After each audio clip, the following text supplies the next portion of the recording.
friends and strangers. I'm Pam and welcome to my channel.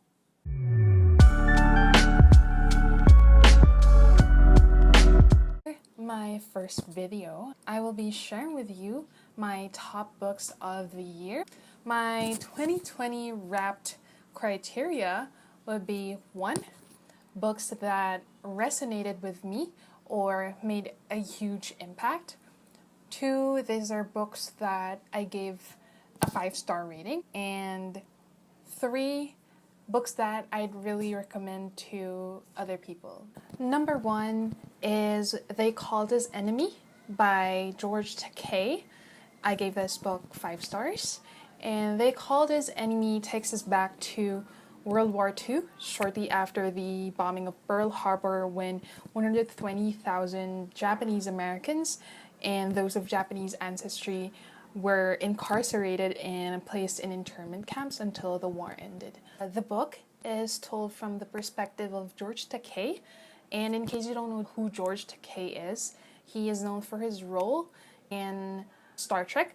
George was born and raised in America. They Called Us Enemy is so well written, and the illustrations just added to the grit and the frustrations that George's family and the other Japanese American families experienced during that time.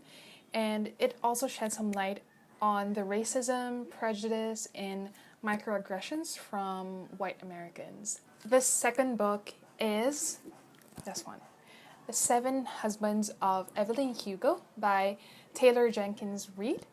This book just gutted me hard. I was in literal tears when I got to the end of this book. It's just that good. All the heartbreaks and twists made for such a roller coaster ride of a book. This book is told from the perspective of the writer Monique Grant and the storytelling in Evelyn's POV. So it's not really a spoiler, but Evelyn actually had 7 husbands in this book, but it's really more than that.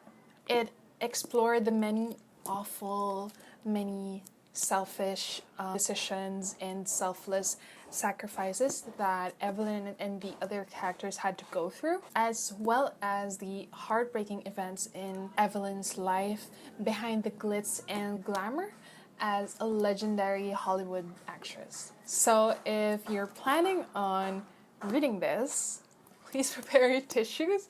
You can see that I've annotated it so hard because there's just so many iconic lines.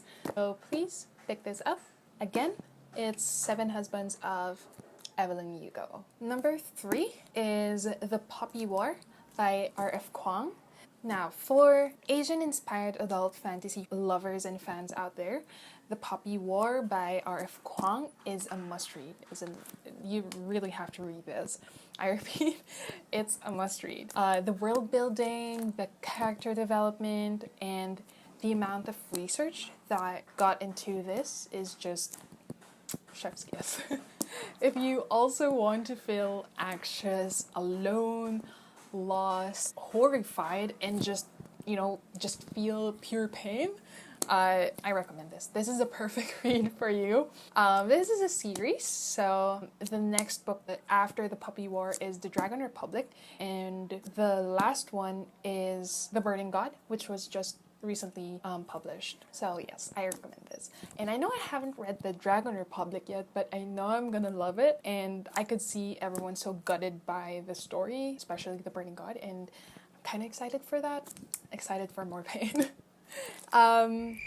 Okay, so about the book, this follows a war orphan from the south. Her name is Rin, and she aced the Keiju test, which is a nationwide test to find the most brilliant students to get into different academies. And she got into this prestigious military school called Senegard. And I won't say much more to avoid spoiling the book, but it tackles such horrid subjects like war, politics, violence, and the effects of war.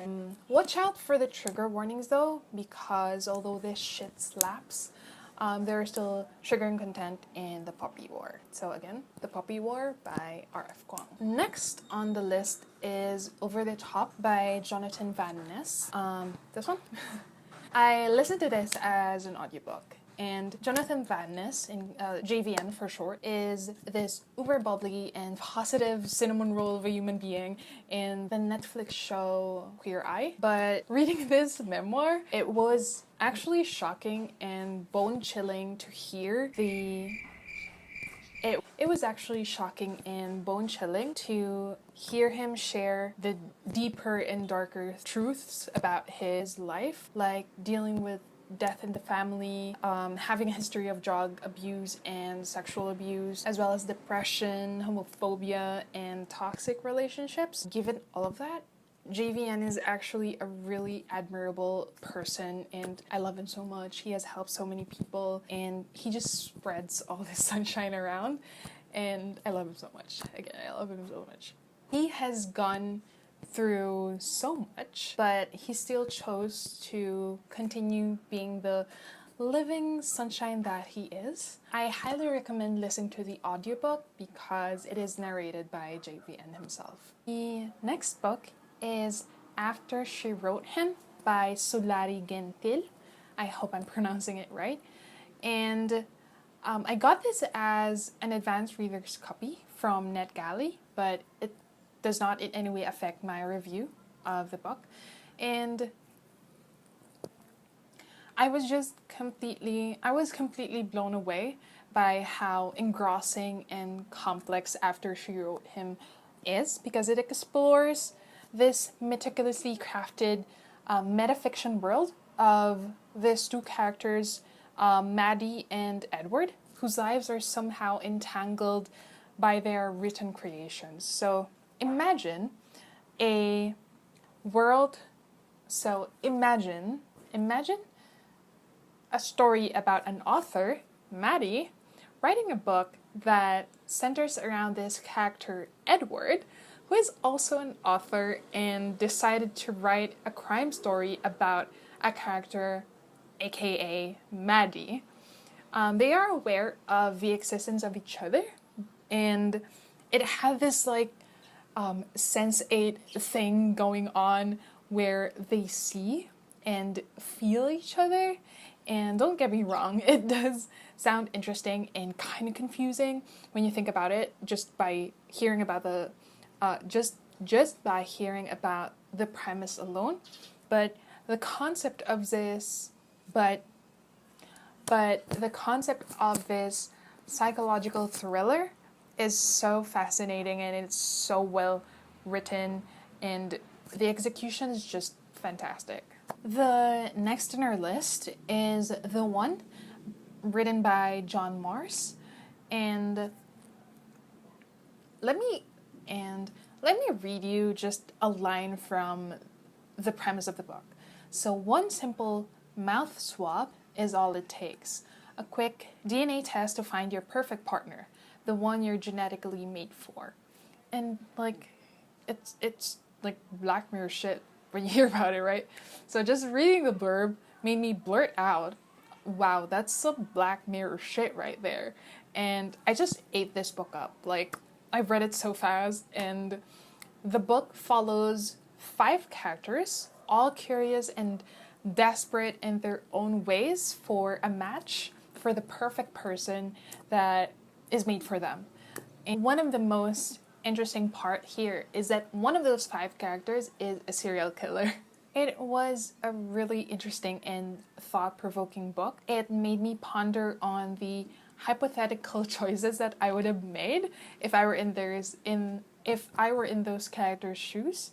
Match Your DNA, although fictional, poses a lot of moral issues, like could you be possibly matched with a psychopath, a pedophile, an abuser, a murderer or something, just like one of the characters who is a serial killer. What if you found your match and it's not the person that you're with right now, it's not the person that you're married to? Would you follow what is biologically right for you for the sake of your happiness, or would you keep the person that you're with, would you risk ruining a relationship just to pursue the one that you're matched for? Although this is categorized as a thriller book, I wouldn't say that it is a thriller book. It has some thriller elements to it, but it's more sci-fi / romance. So again, it's great. Check out the trigger warnings though, because it has some graphic triggering content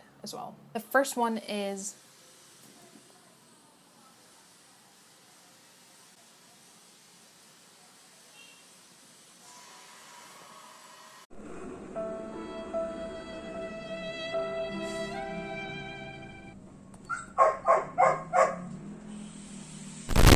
next on our list at number 7 are 2 Elizabeth Acevedo books. The first one is Clap When You Land. It follows 2 sisters, Camino and Yohaira, who are somehow entangled because of the death of their father. This isn't a spoiler because it's literally on the premise of the book.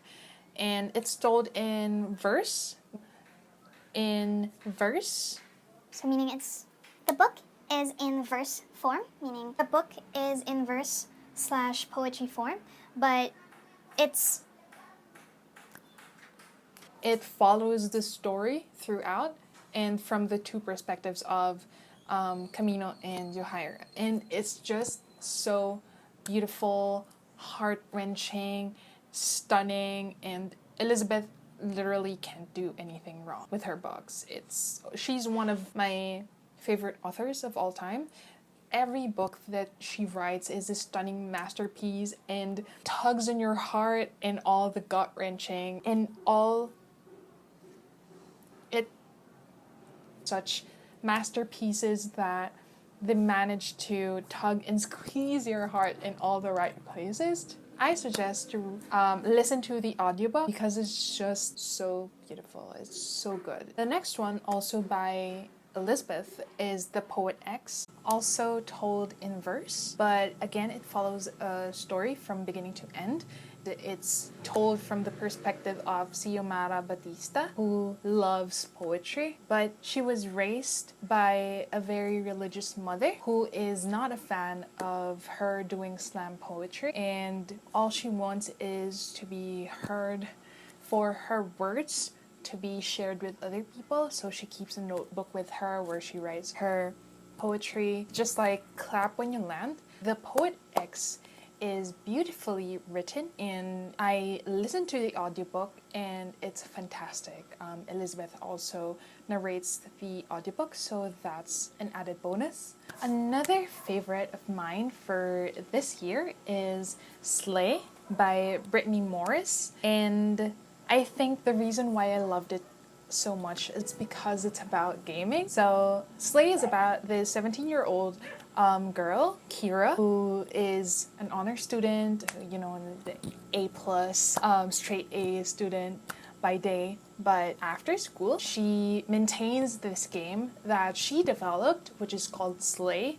It's an MMO role-playing card game wherein everyone can be themselves, you know, gender, race, political views, and anything like that doesn't matter. So to Kira, this is very important because not only did she develop the game, but she met one of her best friends there. And issues arise when someone was murdered because of a confrontation or a quarrel over Slay. So it directly affects Kira, and it's just a messed up situation to be in because there's like the hunt for the game developer there, and she had her family, her boyfriend, and her friends to deal with because no one else knows that she's the one who developed Slay. So there's just so much at stake. The concept of the game is also very cool and very unique, so it made for a very fantastic read. So I really suggest that you read Slay. I also listened to this via audiobook. The audiobook is also really, really good. Next on my list is Love from A to Z by S.K. Ali. I gave this book 4.5 stars, but it's just one of those books that truly deserve all the hype that it's getting because the representation is so good. It tackles really pressing issues including Islamophobia and the challenges that go with having multiple sclerosis, as well as dealing with loss and grief. It's a YA contemporary book slash also romance because, of course, we're a sucker for that. This Oh shit, here we go again.